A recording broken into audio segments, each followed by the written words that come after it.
I know in the last 3 days, many of you have had long-awaited reunions with family, friends and loved ones, and I really hope that you all enjoyed that and, of course, enjoyed the lovely weather too.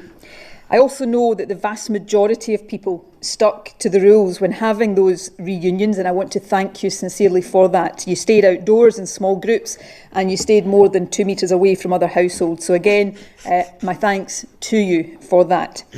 However, it's also clear that over the weekend, not everybody stuck to the rules. Oh no. I'm told by the... 1.9 metres. Oh, what were you doing? Or did you drive 6 miles to meet your pals? Oh, can't be doing that now. Did you cut through the house to go to their back garden? Oh, can't do that. Police that on Saturday alone, there were 797 dispersals. And that is people being moved on for not complying with the rules. And to give some context to that, that 797 is 5 times higher than the figure the previous Saturday. And there were also clearly cases where, despite the guidance we issued, people were driving more than 5 miles to be... Oh, can't we do that now? Despite the guidance, the science is settled, the guidance. Have you ever considered that maybe people aren't being defiant because they're selfish? Maybe they're being somewhat defiant because they think this is all garbage. Maybe it's not a case of people being selfish, you know, because it's becoming rather apparent that there is something fundamentally wrong with what's going on here. And women, or people in general, but thin lips in this case, are hell-bent, clutching at straws to try and prolong this for as long as possible, talking about this deadly virus, when the mortality rate is no worse than the flu. And the cases are on the decline all over the world, but yet politicians are taking the credit for why this virus is on the decline, ignoring the reality that it's most likely to do with the warmer weather coming in. Countries such as Japan that never had the same measures in terms of the lockdown that we have, their cases are on the decline. And of course, it's not set in stone that that is the case. In terms of Scotland's cases declining overall, it's very possible that they are correct when they talk about suppressing the virus. But the fact of the matter is they were erring on the side of caution, and their caution, quite frankly, has been based on misguided information. The WHO initially came out and said that this mortality rate for this virus would be over 3%. Studies keep coming out now showing it to be something completely different. In fact, there was one done rather recently, in fact, where it says the CDC has confirmed remarkably low coronavirus death rate, which says down here, the CDC has come out with a report that should be earth-shattering to the narrative, yada yada. For the first time, the CDC has attempted to offer a real estimate of the overall death rate for COVID-19, and under its most likely scenario, the number is 0.26. Officials estimate 0.4 fatality rate among those who are symptomatic and project a 35% rate of asymptomatic cases among those infected, which drops the overall infection fatality rate to just 0.26, almost exactly where Stanford researchers pegged it a month ago.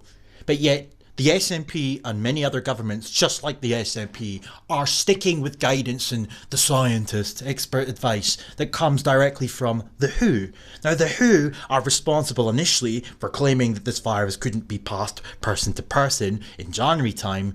The WHO are also the ones that banged on about the mortality rate being a lot higher than it actually is. There is no basis for this continuation, and these stupid rules that are being laid upon us by the governments in question, and if we don't stick to them, they're going to make them law. It's ridiculous. So what's the difference between travelling to somebody's house that's 6 miles away and 5 miles away? Why is it that the WHO themselves say that the social distance recommendation is 1 metre? Germany is 1.5. I haven't checked what it's like in other countries, but it wouldn't surprise me if there's a difference amongst all these other countries too. But here in Rainbow Unicorn Land, Nicola Thinlips tells us it's 2 metres. They can't all be right. Are they all wrong? Is one right and the rest wrong? Or are they all fucking wrong? Anyway. Spots. In some cases, we know that people were staying overnight in tents, caravans or motorhomes. Oh, you can't be doing that. Some of the early statistics we have from Transport Scotland also give us some cause for concern. Overall, transport yesterday was 70% up from the previous Sunday, and transport on Saturday was 60% up on the week before. In some places, Loch Lomond and Glencoe, for example, the increase was even more dramatic than that. On Saturday, on the A82 by Loch Lomond, traffic was around 3 times higher than it was the previous Saturday, and we saw a similar picture around Glencoe. So I'm going to be, before you even say anything, so you're banging on about previous weekends on the weekend just past. So there's been an uptick in traffic, there's been an uptick in population density in hotspots around Scotland. And this has been going on for several weeks now, three to 4 weeks, especially the last 2 weeks though. But yet the cases are still on the decline. Okay. Very blunt here. It is very hard to see how all of that can have been caused by local residents or by people travelling a reasonable distance to meet loved ones. So we will be considering a reasonable distance that they have deemed reasonable. All of this as we continue, as we must do, to assess the impact of the Phase 1 changes.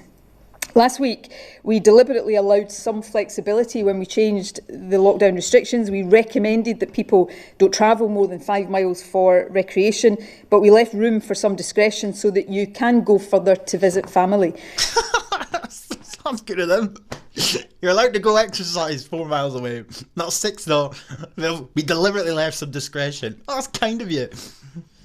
We also strongly recommended that when 2 households meet, there should be no more than 8 people in total in a group. But again, we put that into guidance rather than into law. Oh, they did today. But you see how this works. They put it into guidance, and if you don't comply, they're going to make it law. So it's essentially mandatory anyway. It's just an illusion that it's a choice. Because if you don't follow their rules and their guidance that they've kindly laid out for you, that they've recommended because the science says, then they're going to make it law.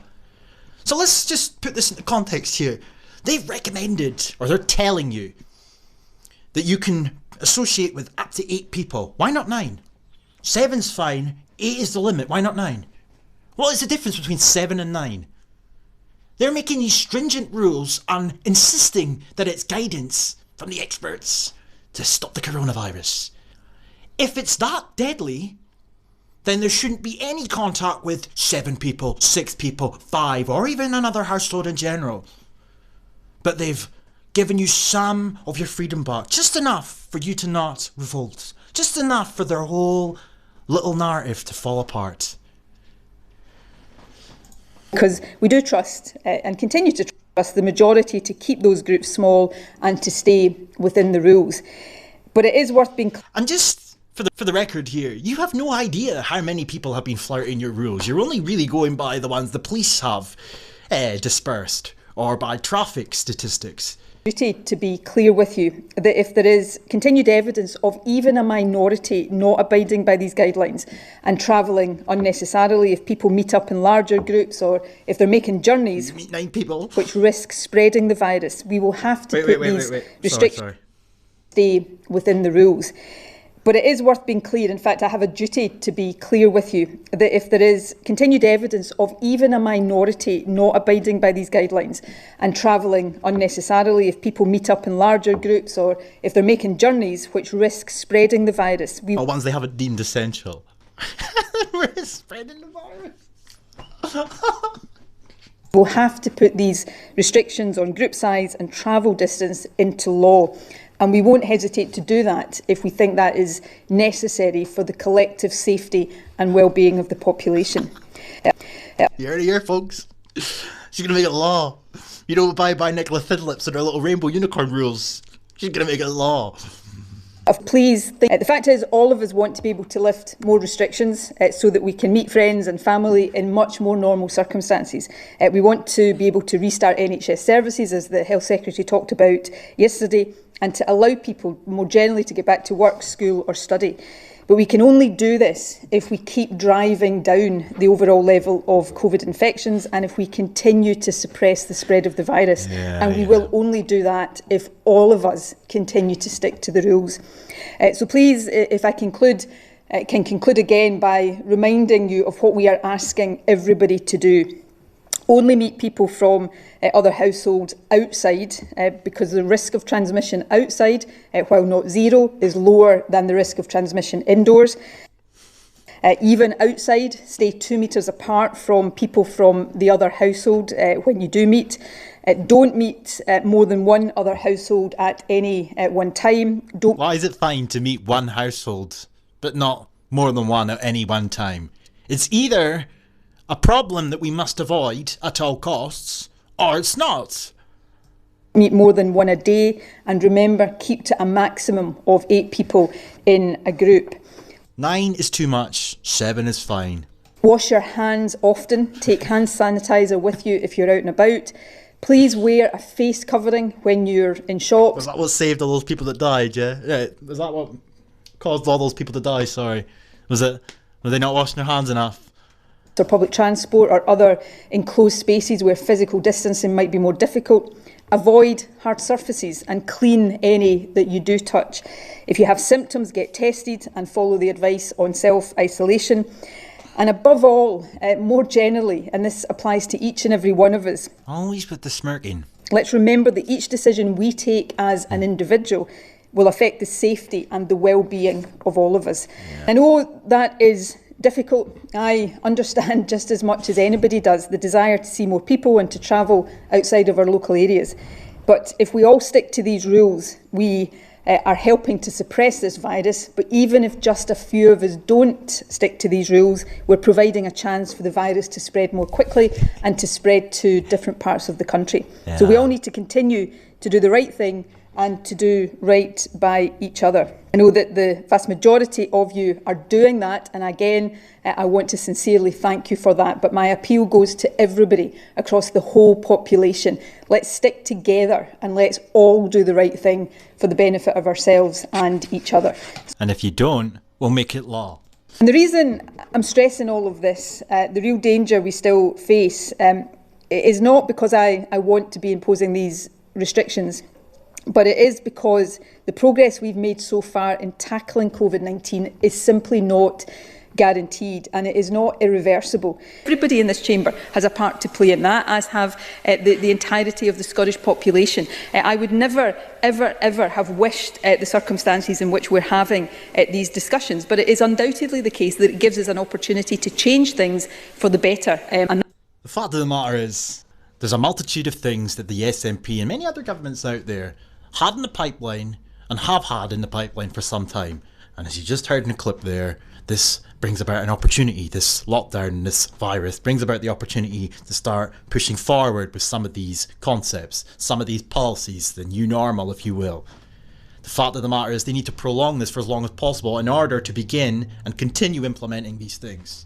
It brings about an opportunity that they previously didn't have, such as building a fairer Scotland with well-being at its heart. And we come down here and it says at the bottom, a social contract that will build an inclusive rights-based society. So it's the UN encroaching itself in here, where everyone is cared for and supported from baby box lol to grave, in which everyone can fully participate and be given the opportunities they need to flourish. As we begin the road to recovery from this pandemic and securing a brighter future for Scotland, our focus must be on building something better than our old normal. So we're not going back to the way things were, and the longer they prolong this, it's impossible or will become more difficult to go back to the way things were.